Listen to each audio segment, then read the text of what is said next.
The photo book, Don't Look, Can't Look, by Dr. Kevin P. Wallace, is more than a war journal.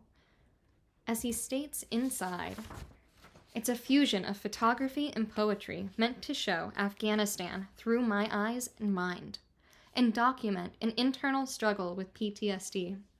It's a search for clarity about innocence lost in a warped and twisted reality. This isn't just reportage, it's a deeply personal, psychological document. Throughout this presentation, we will follow a key motif Wallace establishes: the gaze, where we look, what we choose to see, and what remains hauntingly unseen. We begin with Wallace's own gaze as a 15-year-old. This self-portrait, developed in his own closet darkroom, symbolizes the optimistic young man he describes, a gaze full of potential, curiosity, and technical passion. The act of developing the photo himself mirrors his desire to create his own narrative. This connects to our studies on Laszlo Moholy-Nagy and the Bauhaus ethos. Moholy-Nagy saw photography not as mere reproduction, but as a radical extension of human vision and creativity. He famously said the illiterate of the future would be the person ignorant of the use of the camera. In this light, young Wallace's darkroom work is a perfect enactment of that principle. He is becoming literate in a new visual language. The self-portrait captures a specific moment in time, speaking to photography's relationship with absence. This optimistic self is already gone, preserved only here. More importantly, it embodies the power of sight and reflection. Wallace isn't just looking at a mirror, he's using the camera as a tool for self-investigation, constructing his identity through light, chemistry, and framing. This foundational, creative gaze is what will be so violently challenged and warped by the experiences documented in the rest of this book. It establishes the before in a profound narrative of loss. If the self-portrait presented a clear, hopeful gaze upon the world, Salvation shows that gaze, shattered and turned violently inward. Wallace creates this image by fusing medium format 6x4.5 film and infrared digital photography, resulting in a visually warped church and graveyard. This is no longer a document of an external scene, but a direct symbol of an internal crisis. The church, a universal symbol of faith and sanctuary, is distorted and haunted. The gravestones speak of mortality. Together, they visualize Wallace's stated struggle, his inability to forgive God for the things he has been made to do for survival. The image's meaning is its form, the psyche visually at war with itself. This radical, layered image demands we think about what a photograph is. It connects profoundly to Walter Benjamin's ideas in The Work of Art in the Age of Mechanical Reproduction. Benjamin argues that photography, by creating endless copies, strips an object of its aura, its unique presence in time and space, its authenticity. But Wallace's process here performs a fascinating inversion. He starts with the auratic original, a tangible negative, a film photograph developed in a specific moment.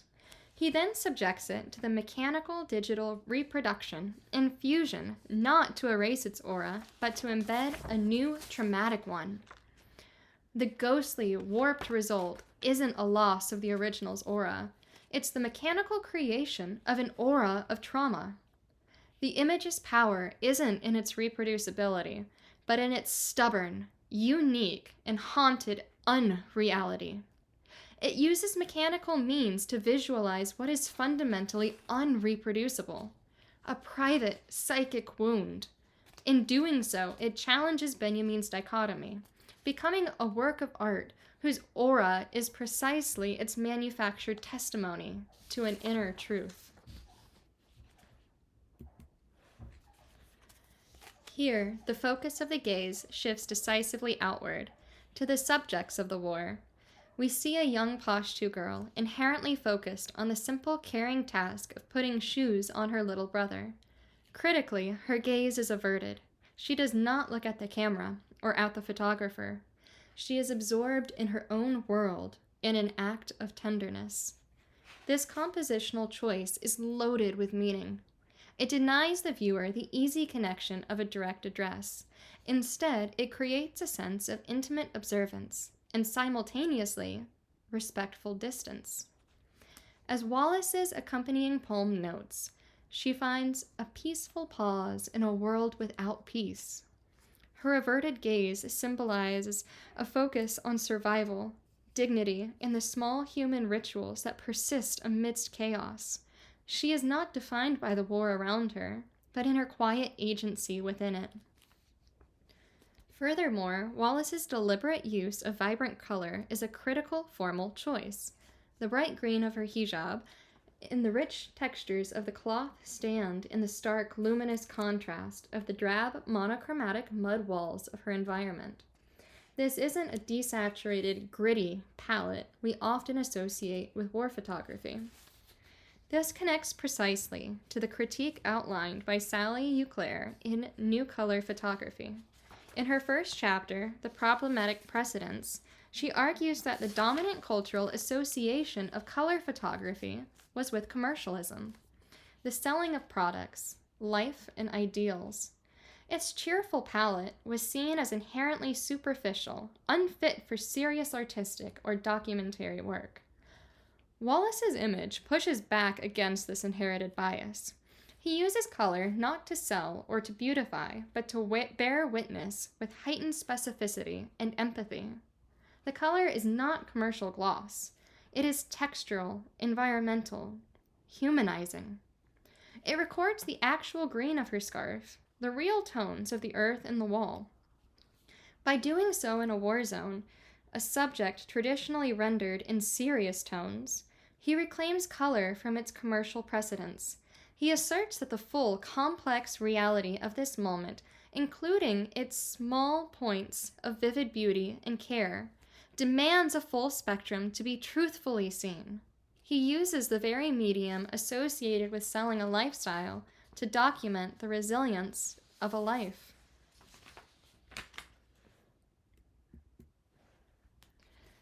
If the previous image established a model of ethical, respectful looking, this one documents its catastrophic breakdown. On Sale Soon is not just a photograph. It is a record of a violent, performative act. Wallace, haunted by the knowledge that this girl would likely be sold into child marriage, physically ripped the eyes out of her printed portrait. Later, in a further act of agonized revision, he glued the defaced print onto a fresh one. This radical material intervention forces us to confront the very nature of photography as a medium, a concern, central to Susan Sontag's seminal essay, In Plato's Cave. Sontag argues that photographs are not mere windows on the world, but modern cave shadows, flattened, mediated versions of reality that we mistake for truth. More critically, she posits that the act of taking a picture is an act of non-intervention, a way of turning people into objects that can be symbolically possessed. Wallace's physical attack on the print is a visceral, performative rebellion against the Sontagian cave. He feels the horror of his own non-intervention. He took a picture of a girl headed for a horrific fate, ripping the eyes out in a desperate, symbolic attempt to negate the photograph's power to possess her image, to blind the shadow on the cave wall, because he could not change the reality it represented. Yet by gluing it and presenting it, he acknowledges the futility. The shadow remains, now marred by his own guilt. He is both the prisoner in the cave, haunted by the shadows, the images of war, and the one trying to deface the cave wall itself.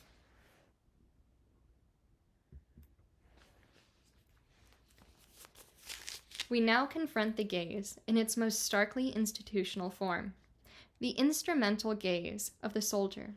Here, an Italian sniper's eye is perfectly aligned with his scope, his body a component of the weapon system.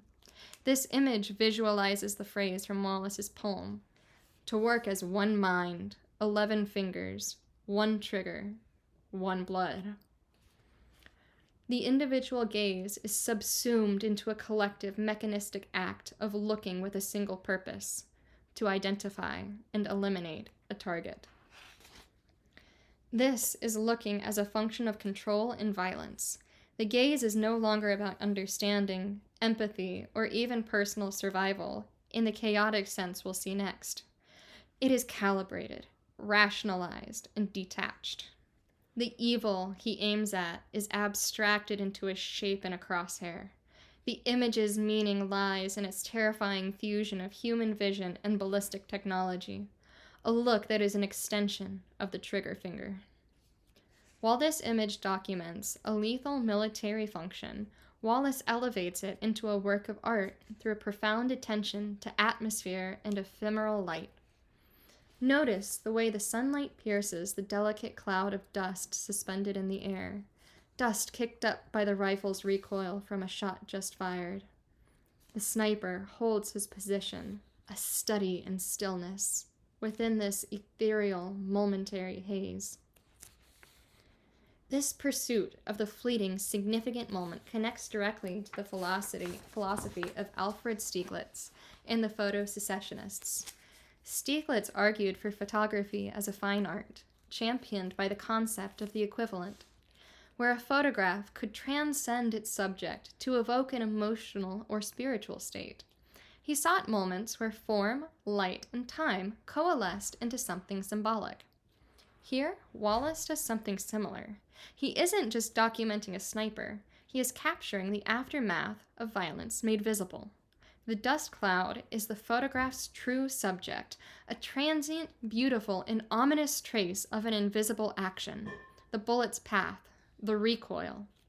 The light sculpting it transforms the scene from reportage into a meditation on cause and effect, action and residue.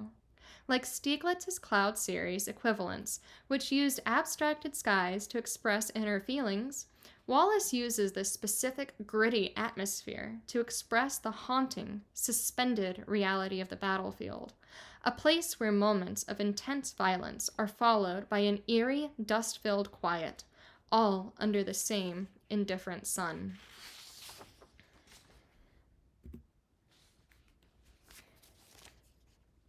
This image presents us with a stark, terrifying beauty. Its composition is classically balanced. The mountains anchor the lower thirds, the scrubland fills the middle ground, and the single, towering, vertical plume of smoke and dust dominates the sky.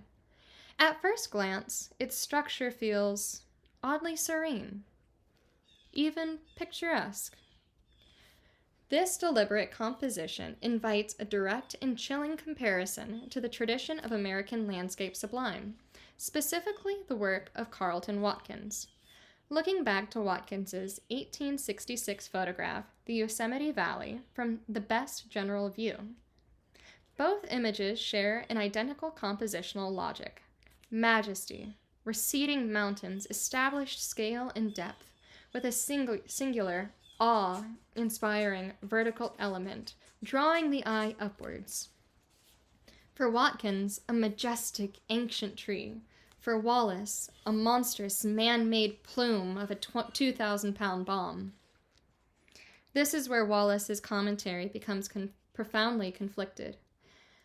He adopts the visual language of the 19th century expansionist photography, a language used to convey manifest destiny and the awe-inspiring, empty land awaiting conquest. But here, the sublime force is no longer nature, but a sublime violence delivered by a B-1 Lancer.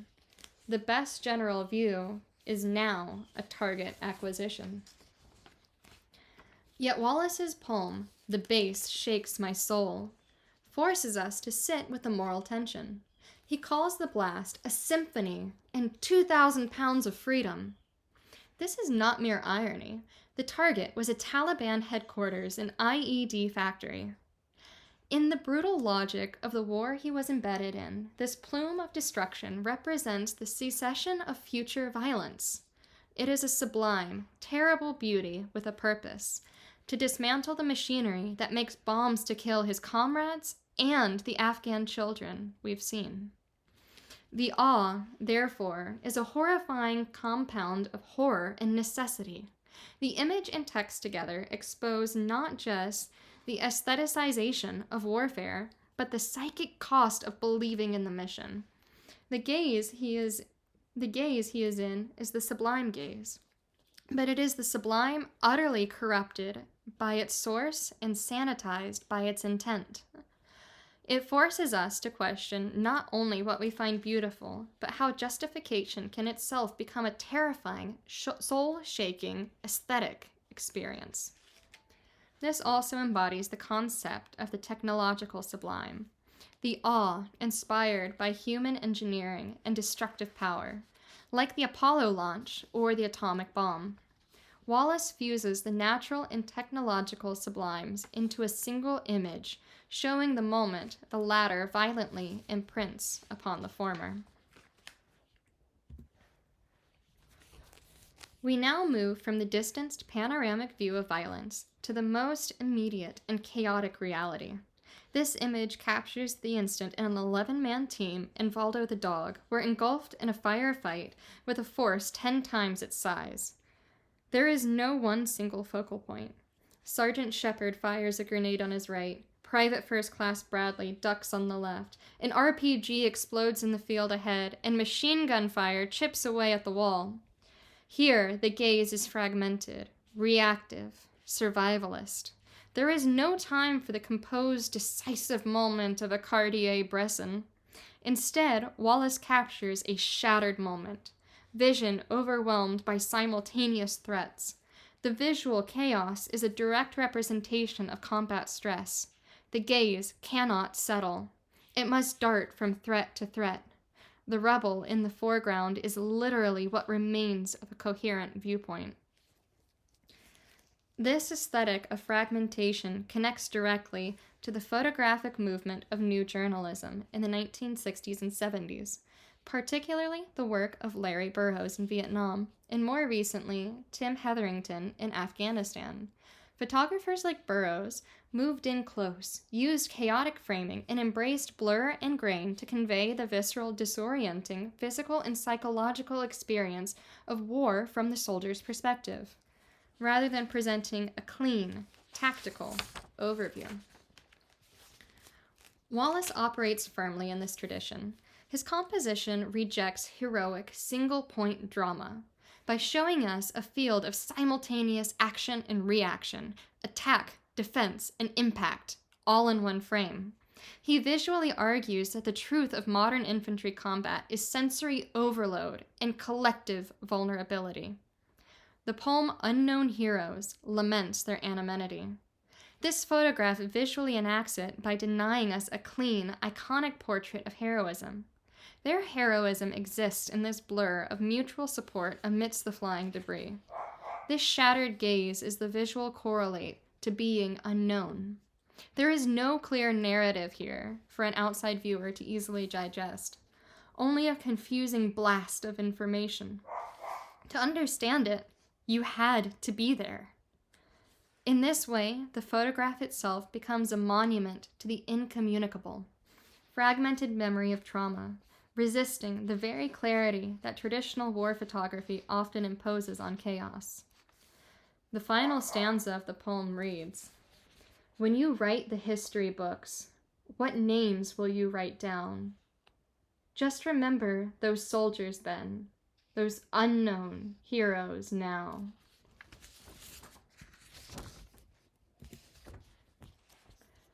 As the book moves towards its conclusion, Wallace visualizes the permanent psychological state of a veteran, a mind forever split between worlds. In The Carousel, he uses digital superimposition to place an Afghan National Army RPG gunner directly into the serene, everyday scene of a woman and child waiting for a carousel ride in London. This is the doubled or superimposed gaze. It represents an inability of the traumatic memory to be contained in the past. One foot, one eye is always back in the war zone.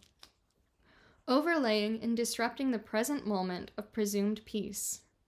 The carousel, a symbol of innocent, cyclical pleasure, is now a platform for a combat-ready figure. This composite image forces us to ask a fundamental question. What does a photograph mean on its own? This connects directly to John Berger's essay, Understanding a Photograph. Berger argues that a photograph, severed from its context, has no language of its own. It is ambiguous, open to a multitude of interpretations. Without the poem, this would be seen as a single digital collage or a surreal political statement. But Wallace provides the context. The accompanying poem shatters any ambiguity. They say man protects woman. Woman protects child. Terror hits London. It spins on rags. West under attack. Don't look. Can't look. East. Child. Woman. Man. Lies. It spins on rags. The poem pins the image to a specific traumatic meaning, the violent clash of societies, the betrayal of protective roles, and the spinning cycle of trauma. It exposes the reason for the book's title, the veteran's internal command, don't look, at the haunting past, battling the civilian's external refusal, can't look, at the uncomfortable reality. Berger also wrote that photographs are records of things seen, a testament to a human choice to preserve a moment. Wallace's entire book is an agonized exploration of that choice. He chose to look, to record. But then he asks, what does it mean if no one else truly looks? The superimposed gunner is the answer. The record becomes a ghost that haunts the present, a piece of the unseen war forcibly inserted into the field of vision. The photo book, with its fusion of image and text, becomes his attempt to build a language where the photograph alone fails, to compel the look that society would rather avoid.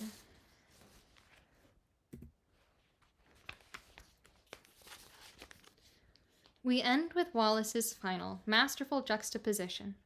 In the top image, viewers in a quiet gallery contemplate the photographs as artworks hanging on a wall. Below, an Afghan boy rides a donkey through his village, his little sister in a bright yellow coat holding on, a scene of unremarkable daily life. The text that binds them delivers the book's ultimate thesis.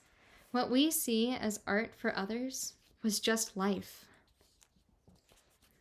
This is the irreducible gap the entire photo book has tried and perhaps inevitably failed to fully bridge. The gallery represents the aestheticized, contemplative gaze, the safe distance from which we, the viewers of this book, also look. The boy represents the raw, lived reality that was the source of the trauma, beauty, and violence we have just witnessed. This final move crystallizes the problem, articulated by John Berger. If a photograph has no language of its own, then the gallery risks being a place of silent, ambiguous consumption. Wallace's project has been to weaponize the photo book against that silence.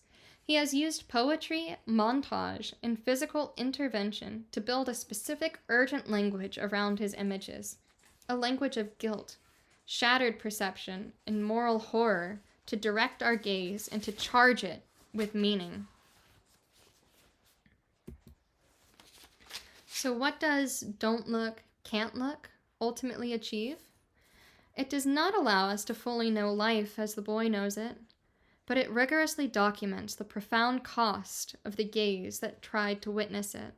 From the innocent gaze to the doubled gaze, Wallace maps how seeing in war becomes an act of trauma, ethics, and fractured memory. The photo book, then, becomes his monument to that struggle. It is an artifact that refuses to let looking be easy, passive, or safe. It insists that to look at these images is to be implicated with the very questions of choice, memory, and responsibility that haunts its pages. We are left not with answers, but with the enduring weight of the title's command and its contradiction.